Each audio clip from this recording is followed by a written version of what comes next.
മനോജേ, ഞാൻ അല്പം തിരക്കില്ല. ശരി, ഓക്കെ.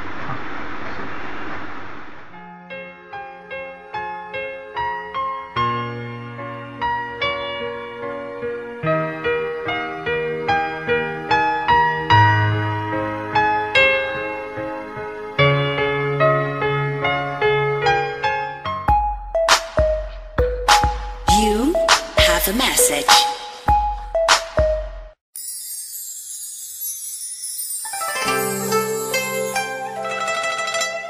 മധ്യാഹ്നങ്ങളിലെ എന്റെ പതിവ് മയക്കത്തിനിടയിൽ ഒരു SMS രൂപത്തിലാണ് അജ്ഞാതയായ അവൾ എന്റെ ജീവിതത്തിലേക്ക് കടന്നു വന്നത്. ഹായ് എന്നാണ് അവൾ അയച്ച ആദ്യാക്ഷരങ്ങൾ. ഉറക്കത്തിന്റെ ആലസ്യത്തിൽ അവളുടെ അഭിസംബോധനയെ ഗൗനിക്കാതെ വിട്ടെങ്കിലും അധികം വൈകാതെ അവളുടെ അടുത്ത സന്ദേശവും എന്നെ തേടിയെത്തി. You have a message. സുഖം തന്നെയല്ലേ എന്നായിരുന്നു അവളുടെ അടുത്ത ചോദ്യം. അജ്ഞാത നമ്പറുകളിൽ നിന്നെത്തുന്ന സന്ദേശങ്ങളിലേക്ക് പതിവായി ഞാൻ അയക്കാറുള്ള നിങ്ങൾ ആരാണ് എന്ന ചോദ്യം അവളുടെ നമ്പറിലേക്ക് തൊടുത്തുവിട്ട ശേഷം ഞാൻ വീണ്ടും ഉറക്കത്തിലേക്ക് വീണു. എന്റെ കൂട്ടുകാരന്റെ അടുത്ത സുഹൃത്താണെന്നും നമ്പർ അവന്റെ ഫോണിൽ നിന്ന് കിട്ടിയതാണെന്നുമുള്ള അവളുടെ മറുപടി ഉറക്കമുണർന്ന ഞാൻ ഗൗനിച്ചതേയില്ല.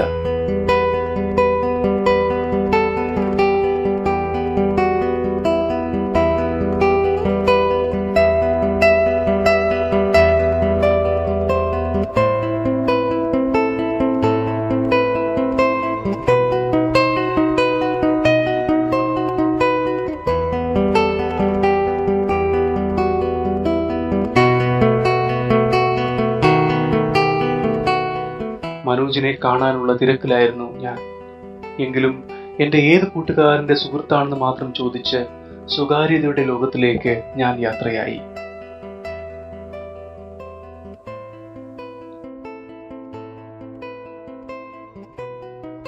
ഏതാനും മണിക്കൂറുകൾ കഴിഞ്ഞ് വീട്ടിൽ തിരിച്ചെത്തുമ്പോഴാണ് അവളുടെ SMS കുറിച്ച് പിന്നെ ഞാൻ ആലോചിക്കുന്നത്. അപരിചിതർക്ക് മെസ്സേജ് അയക്കുന്നത് നല്ല തൊഴിലല്ല എന്ന പരിഹാസ സ്വരം അവൾക്ക് ഇഷ്ടപ്പെട്ടില്ലെന്ന് തോന്നുന്നു. അതിനുശേഷം അവൾ എനിക്ക് SMS അയച്ചതേയില്ല.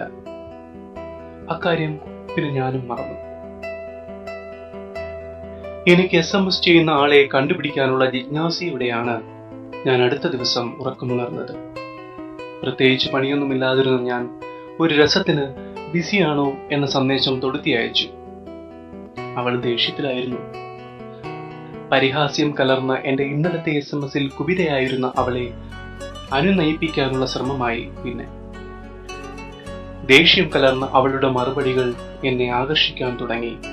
ലോകത്തിന്റെ ഏതോ കോണിൽ നിന്ന് എന്നെ തേടിയെത്തിയ അവളെ ഞാൻ കാണാനും അറിയാനും ശ്രമിച്ചു.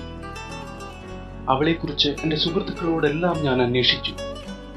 എന്റെ അന്വേഷണങ്ങൾ ഫലവത്തായില്ലെങ്കിലും സാവധാനം ഞാൻ ആ അജ്ഞാത സുഹൃത്തിലേക്ക് മാനസികമായി അടുക്കുകയായിരുന്നു.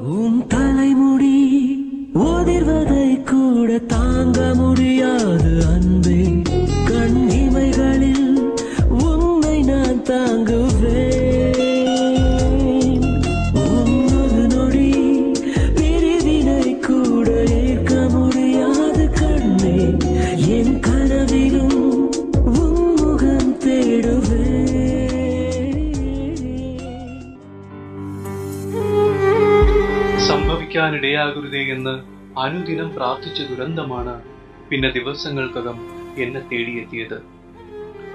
അവളുടെ SMSകളുടെ എണ്ണം സാവധാനം കുറഞ്ഞു.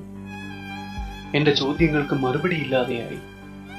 Service to the dialed number has been temporarily withdrawn. യൗവനത്തിന്റെ ചൂടുള്ള ഓർമ്മകൾ സമ്മാനിച്ച് എന്റെ ആ പ്രണയം ഒടുവിൽ അകാല ചരമം പ്രാപിക്കുകയായിരുന്നു.